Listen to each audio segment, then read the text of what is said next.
So, I was replying to YouTube comments as I normally do when I was hit with the idea of playing Evil Eye Goldpride. Now this, again, on the surface seemed like a pretty efficient strategy, but I didn't realize how good it would actually be until I started playing it. The part that I didn't initially sort of think about was the power of the Ballistris, the Basilius, and the Cat Dude. So all of those guys being spammable level 3s that you can summon out to your field really helps with your Goldpride cards, and you can set up some pretty nasty boards. Plus, it does hold all of the regular advantages of just playing Evil Eye as well. They don't clash in any significant manner. All in all, it's a really, really fun deck, and I had an absolute blast. The way it normally sort of works is, towards the end of your board, you're going to have a Surzeal and a Ballistris set up into Zerzial during your opponent's turn, which basically means pop 2, as well as, of course, either like a Star Leon to pop an additional card, or a Rollerballer setup to grab your opponent's monsters. As well as, of course, things like your Retribution for your Spell Trap Negate. Sometimes you go for Start Your Engines, not as often as you do in other Goldpride variants, but it is something you can absolutely do.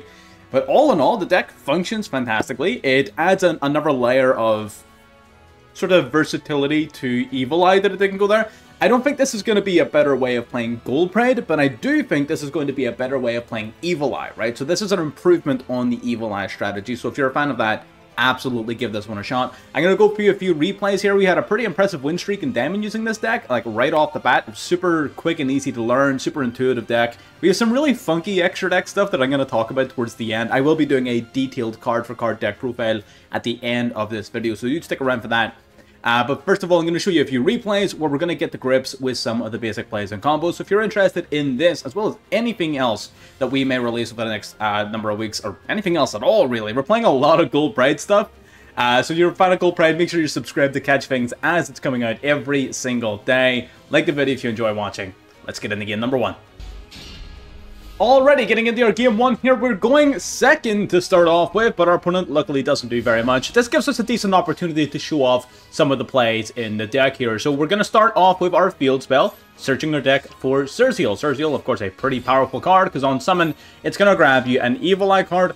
Normally, you're going to grab Unleashed. Luckily, we had it in our opening hand, so we're able to use that search for Basilius, which is a very powerful sort of summon, because it's a free level 3 extender. We're going to pitch Ballistris, and so basically we're going to use Evil Eye's Unleashed here. You're going to pitch the same 2 cards off this. You're going to pitch Ballistris, unless you already have access to it, and Gorgiano, even if you do already have access to it. And you're going to search your deck for Selene, so you are.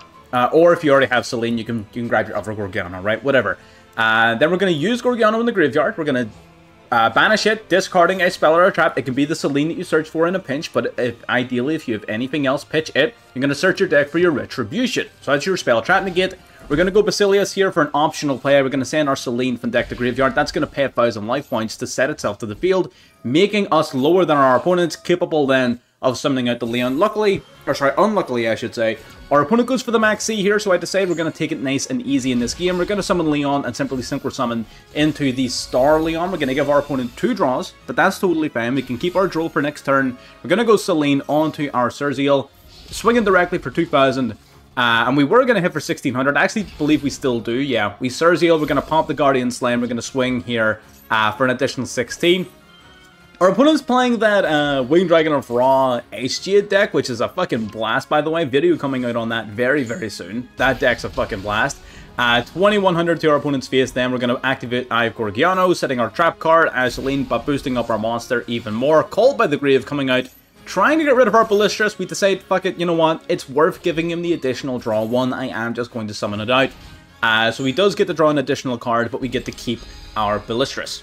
So, Ballistris, Star Leon, Surzeal, as well as Retribution face down. Pretty solid board. We do have the pop our field spell, which is actually a good thing for us because it grabs back a card from our graveyard, which is hella nice. So we're going to get to grab back our Basilius to reuse next turn. Eye of Selene then is going to boost up our Surzeal basically by 500 attack points every time we use its effect. They're going to go Max C here in response to our Ballistris. So I go for Ballistris in standby because, well, our opponent added the True Sun God to hand. Like, there's a distinct possibility he has Sphere Mode, so we need to make sure we do not have 3 monsters on our board. We're going to use this to link summon into Zerzial, which is going to stop our opponent from hitting us with Sphere Mode because we no longer control 3 monsters. So we're going to now banish Unleash from the graveyard. We're going to equip onto this guy, the Eye of Selene. He's going to try and go for Droplet here. We are forced to use our Retribution in response to the Droplet, which does mean we cannot hit him with Droll in this chain, which is a little bit unfortunate. I really wanted to Droll him here, but it ends up not really mattering that much. So now we have a pop whenever we want, another pop whenever we want. We've already dealt with most of our opponent's cards. They're going to go for the Azurine. We're going to stop that Synchro Summon from happening by popping the main monster. Again, boosting up our attack points, and our opponent starts just playing cards for the sake of playing cards here. They're going to go to Field Spell to revive back their Cosmoclore, which they can summon, which like stops us from using the effects of monsters except on the turn in which they're summoned. But our opponent very quickly realizes there's nothing he can do here. They're going to go SGA Curse before immediately surrendering. Our board was simply too powerful. Even though we weren't able to use the effect of Surzeal, we're still more than capable of swinging in and destroying any monsters he tries to set up, because we will continually boost, gain attack points, and our Surzeal can attack multiple times as well. So we could, no problems at all, clearing our opponent's board going into turn 4. So, easy dub, right? Let's get into game 2. Everyone loves seeing a little bit of Runic getting torn apart. We're going to go for Evil Eyes Unleashed here. We're going to send 2 cards from the deck to the graveyard, grabbing our Selene, much like we did last time. We're going to go for Gorgiano in the graveyard. We're going to drop from our hand to the grave our Ballistris. We're going to grab the Field Spell. Field Spell then grabs us our Surzeal. This whole Evil Eye combo is supremely consistent. I'm a really big fan of how consistent it is. Grabbing the Retribution, since we've already got everything else, we're going to use the Selene, equip it on, we're going to go Gorgiano. That's going to trigger Selene to inflict 500 points of damage to us, which allows us to special out the Leon. Ballistris then activates Engrave, summons itself back, and this is how, again, this is a large part of the synergy. We could have gone Star Leon. This time we're going for Chariot Carry. Now, if you're... so you can do one of 2 things here. The smart play is grab Better Luck next time, don't mill anything, and then, or you can mill a carry, then you're going to use Better Luck next time, grab your Roller Baller, summon the Roller Baller. I decide that I'm gonna highball it. I'm gonna mill the Roller Baller. I'm gonna send Roller Baller from deck to grave. We're gonna activate the Better Luck next time. We're gonna grab Carry. Carry then gonna special summon itself out to the field. We're gonna use its effect to grab the Trap card. And in my brain, I'm like, I have 2 copies of Leon in deck. There's a 66% chance that upon using Start Your Engines, I will get to summon a Leon, and then with Leon, I'll bring back the Roller Baller, and then I'm getting the best of both worlds, right? I'm getting the Carry Trap card, and I'm getting the Pinballer. So, pretty highbally of me, pretty gutsy, pretty highbally. We'll have to see if it plays out for us. We're going to go Carry here, we're going to draw an additional card, drawing in the Droll, hell of a draw there as well. Getting that +1 every turn off of the continuous spell is always nice as well. They're going to go for Runic Tip. Runic Tip, then grabbing them their Fountain. That is a bit of a problem. Banishing a card from our deck. We are going to go Droll and Lockbird here. Droll and Lockbird's going to stop them from doing any crazy draw shenanigans. We're still going to hit the Field Spell with Retribution, though. I don't want them doing anything like that at all for the duration of this turn. We have no intentions of searching or adding cards or anything during this turn either, so it's not going to negatively impact us. Aya Selene then going to be activated, following up with the Runic Droplet, going to summon out the Geary to the field. Again, our Surzeal is looking mighty fucking thick at 8,000 attack points. We're going to use our Start Your Engines here because I'm stupid. Start Your Engines, of course, doesn't pop the monster, but it does still special summon a monster from deck, and sure enough, we summon a third Carry. Not summoning our Leon, which throws off all of my plays massively. So, yeah, not good. So they're going to go for the Morganite. So this is going to be a long game. If I can't wrap this one up quick, we're in for quite a battle. We're going to summon the Ballistris. We're going to use these 2 monsters now to go into the Gorgon Empress of the Evil Eye. That's going to trigger off their Flashing Fire to pop it immediately. Now they're going to try to use Runic Fountain to draw 3 cards by shuffling 3 back from grave. We're going to hit them with the Ash Blossom there, stopping that right in its tracks. So we have mitigated their ability to interrupt us this turn, but again, we're under a bit of a sort of time pressure here, because if we don't wrap it up quick, our opponent is only going to get more and more advantage. We're going to go for Triple D Stone King Darius, and immediately ranking that up into Triple D Divisor King Deus Machinix. Into the battle phase, we're going to take out the Geary then. Geary, unfortunately, this guy can read. He pops our Equip spell, bringing us back down to 2600, so we're going to get in with little damage we can, reviving Ballistris just to get an extra 1000, and we're going to pass back to our opponent here. So not exactly looking fantastic for us here, but we do have a play still to make. They're going to go for Runic Slumber. They're going to try and get rid of our Machinix here. I decided, again, they're not really going to be summoning anything important, so we're going to go for the Zerziel play nice and early. Unfortunately, I was a Chain Link late. They are going to be able to go for the Runic Fountain here before I have the ability to pop it. Evil Eye's Unleashed going to apply on to our Zerziel, the Eye of Selene from our graveyard. So we are untargetable, we are indestructible, and we are large and in charge. They're going to set 2 cards and pass back to us. We're going to go Zerziel. We're going to pop that Runic Fountain once and for all. They're not going to be activating it again, so all we need to contend with now is the 4 face down cards. They're going to go for Freezing Curses, summoning out the Geary from our deck. Geary then going to grab back Fountain one more time. We're going to use the Call by the Grave to banish the Geary that we've already dealt with. That's going to negate the one on the field and prevent it from using its destruction effect later in the turn. That should free us up quite massively to go for game. Into the standby phase, we're going to use the effect of Zerziel here, which doesn't do anything.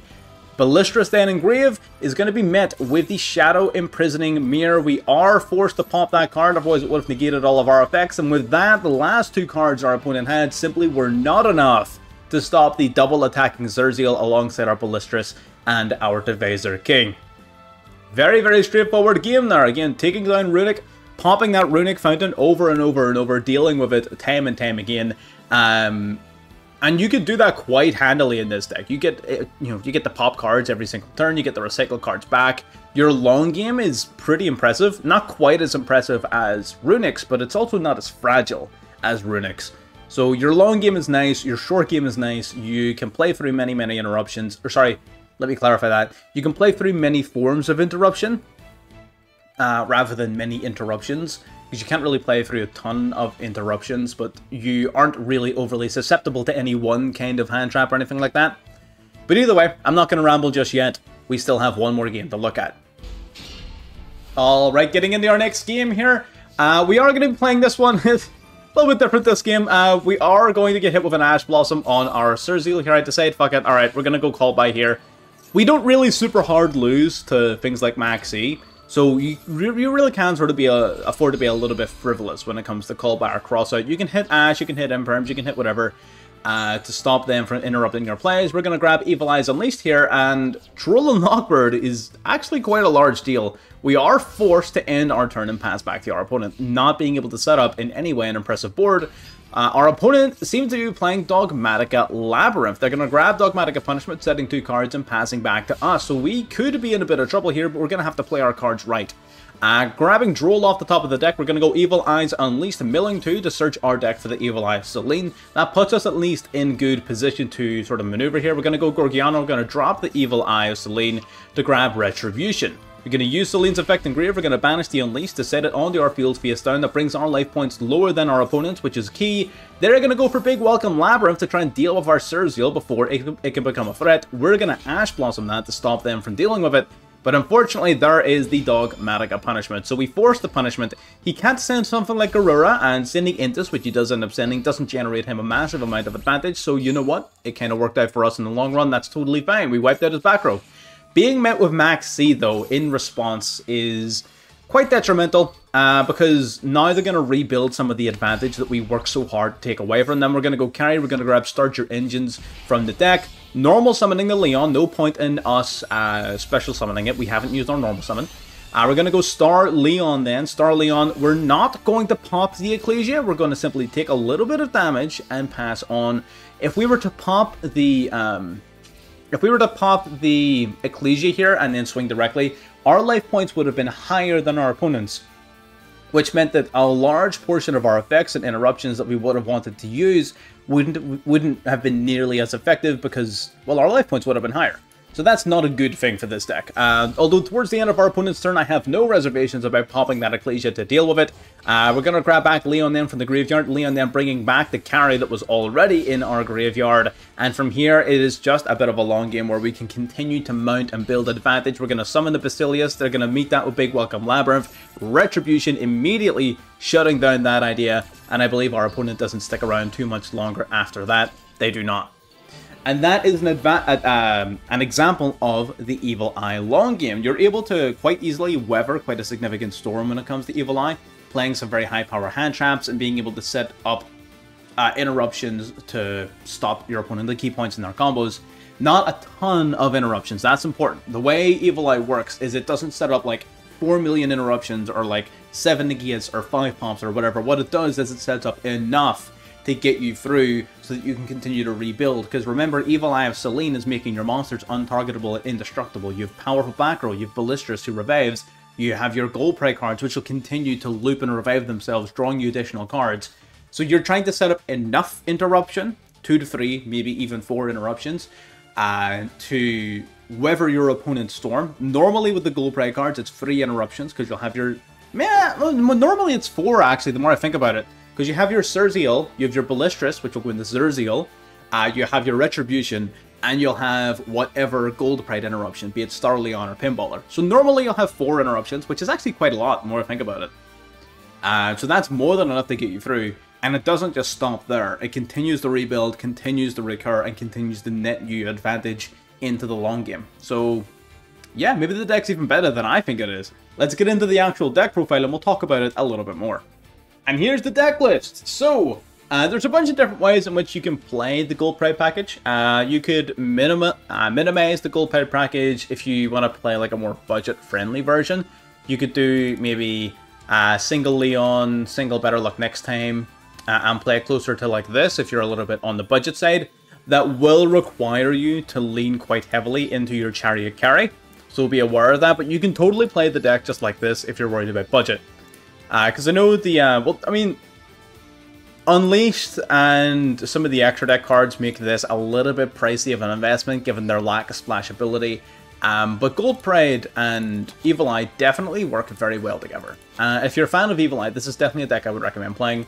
We're going to start off by stripping out our hand traps and generic interruptions. We got, of course, the double Droll, triple Max Seed, triple Ash Blossom. We've got double Call By and a singular Crossout. So not a massive hand trap package, quite sizable. Still, 11 cards is big enough.